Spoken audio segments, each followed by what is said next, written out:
أعوذ بالله من الشيطان الرجيم. بسم الله الرحمن الرحيم. So in the previous episode, we unveiled the arrival of Damdam. So who entered Makkah with a melodramatic event. So riding his camel backwards after getting it mutilated. And then he told everyone that Muhammad and his companions, they are currently attacking the caravan of Abu Sufyan. That if they want to save it, they have to come and fight. But Atika and a dream has already been informing them that they should go and die. Now, the battle begins. Now, we'll move on to the big Battle of Badr. And recall, Badr was a person's name who dug a well at a particular place. And the well is then named after him.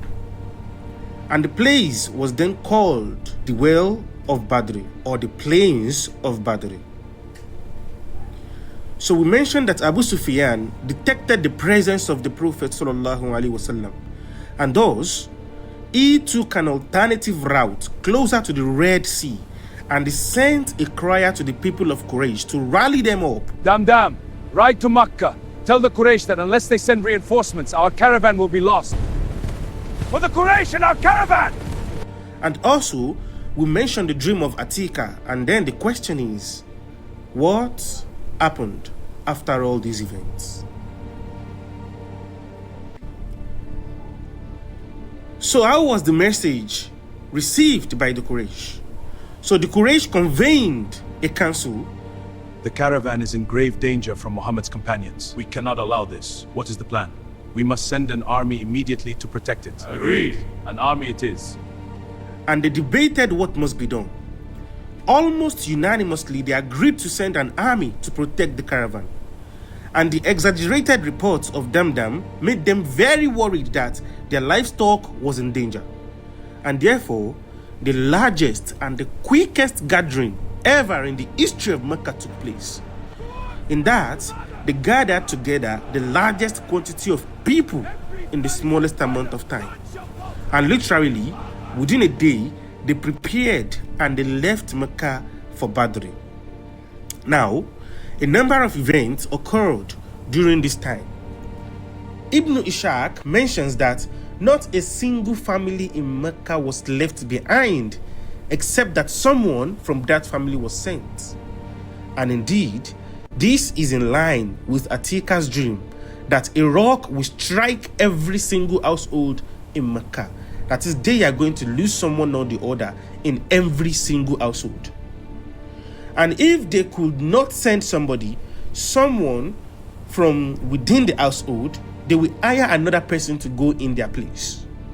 For example, Abu Lahab himself, who was the uncle of the Prophet ﷺ and the chieftain of Banu Hashim, he decided not to go, and instead he found someone to go in his place, and that is Al-As ibn Wa'il. You have a debt to me. Go in my place and it will be forgiven. The 4,000 dirhams, I accept your terms. Then go, the debt is wiped out. It will be done. So Al-As ibn Wa'il had an outstanding loan of 40,000 dirhams with Abu Lahab. So Abu Lahab said to him, go in my place and I will forgive this loan and wipe it out clean. So this person went, and Abu Lahab did not intend to go. And then it is not mentioned why he did not go really. Perhaps along with the natural fear and the cowardice of meeting an enemy and of being killed, Allah knows best. So the books did not tell us exactly why he sent someone else. Or maybe he's actually afraid or sorry or feeling a kind of guilt that he's going to be fighting his own tribe in battle. And this goes against all what the Jahili Arab stood for. Even though Abu Lahab is not worthy of any praise, nonetheless, sometimes we find that he did some things of nobility. So according to his custom, not according to Islam actually. So for example now, when the Prophet was born, sallallahu alaihi wasallam, he was so happy, he freed a slave, and that is Tuwaiba, We've discussed the story before when we were talking about the miracles of the best of the prophets. And also, after the death of Abu Talib, he initially protected the Prophet sallallahu alaihi wasallam, despite all that happened later. He said at the end of the day, the Prophet is my tribe, Muhammad is my tribe, my nephew, I must protect him. So there seems to be that deep down inside of him, he had some nobility that stopped him from fighting the Prophet in the battle. Now, the classical books don't mention any of these reasons why Abu Lahab did not go to fight. Also, it is worth noting that a man named Utbah ibn Rabi'ah, he is the person who gifted grapes to the Prophet ﷺ after the incident of Ta'if with the Christian slaves. So, again, this person Utbah, who was a distant uncle to the Prophet ﷺ, had some noble traits as well. He also hesitated and initially refused to go. He decided not to fight because the Muslim were his blood relative. The only difference was that they traveled from Makkah and migrated to Medina. The Muslims are our blood. We cannot fight them. If we abandon our people now, we will suffer mockery and humiliation for the rest of our lives. So he still sees them as brother. However, his brother Shaiba said, if we abandon our people at a time such as this crucial time, then for the rest of our lives, we will have to suffer mockery and humiliation. So the both of them prepared to go out.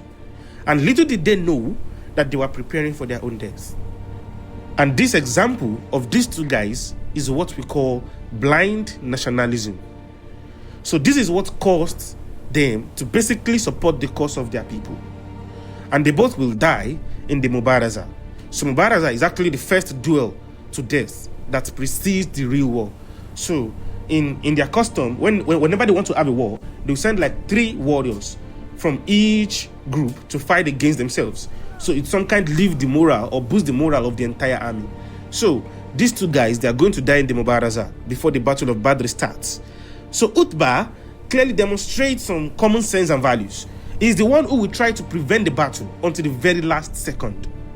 And when the two armies lined up, although we are going to be talking about that later, when the two armies lined up, Utbah was so disgusted that cousins and uncles, brothers and sisters will be fighting each other.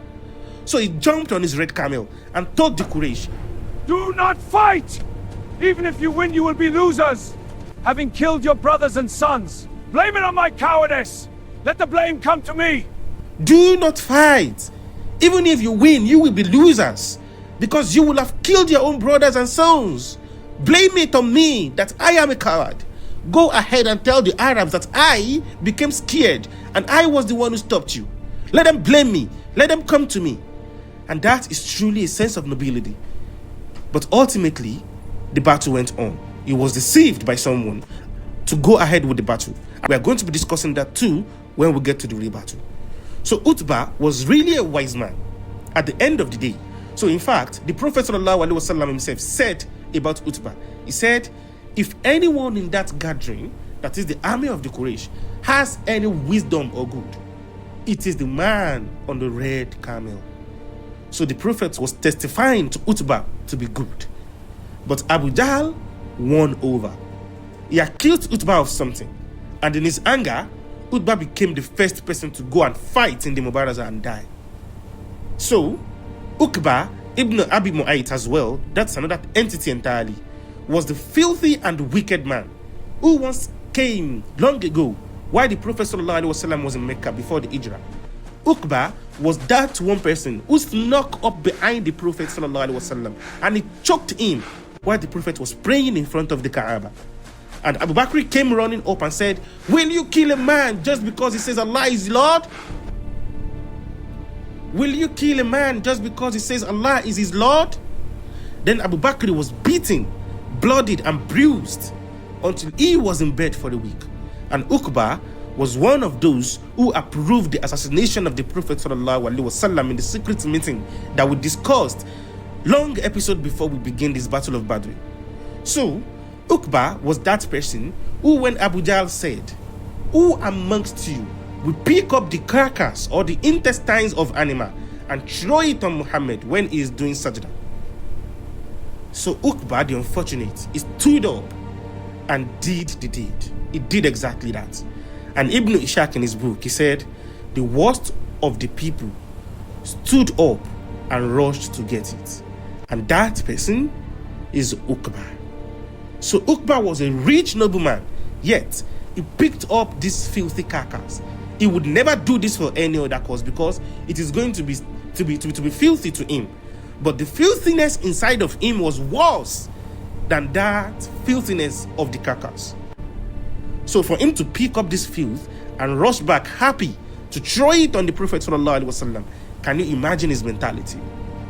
And then they were all laughing when the Prophet was stuck under the carcass. And Ibn Mas'ud radiallahu anhu said, I was standing at the distance looking, but I could not do anything. Because Ibn Mas'ud radiallahu anhu did not have protection. So it is narrated that Uqba once sarcastically invited the Prophet to a meal. O Prophet, I invite you to share a meal with me. I will not eat with you until you declare, La ilaha illallah Muhammadur Rasulullah. And the Prophet ﷺ said, I will never eat with you until you testify, La ilaha illallah Muhammadur Rasulullah. And in his anger, Uqba spat on the face of the Prophet ﷺ, and the Prophet calmly wiped the spit away and prophesied, O Uqba, when I meet you outside the valleys of Makkah, I shall kill or execute you while you are tied up. And subhanallah. And because of this, Uqba was frightened. He heard of the Battle of Badr and he said, this man has promised to kill me, so I cannot go out of Mecca now. This man has promised to kill me. I cannot go out of Makkah now. Don't worry, I have the fastest camel. Then we must go, now. This way. We will outrun them all. Now look at the irony here. Deep down inside, he knew the prophecy was true. And that was why he did not want to leave Makkah. But one of his family said, don't worry, I have the fastest camel. I will give it to you. So even if the army flees, your camel will take you back to Mecca safe. And the others were also castigating and making fun of him. So to prove his manhood, Uqba decided to go ahead and accompany them. But of course, even if you have the fastest camel, you cannot outwit the makr, the plan of Allah. So as we will see in one of the upcoming episodes, when the army of Quraysh fled, Uqba's camel was the first to flee. So he was left in the middle of an empty plain with no protection, and he was captured and executed. One of only two who were executed in the Battle of Badr.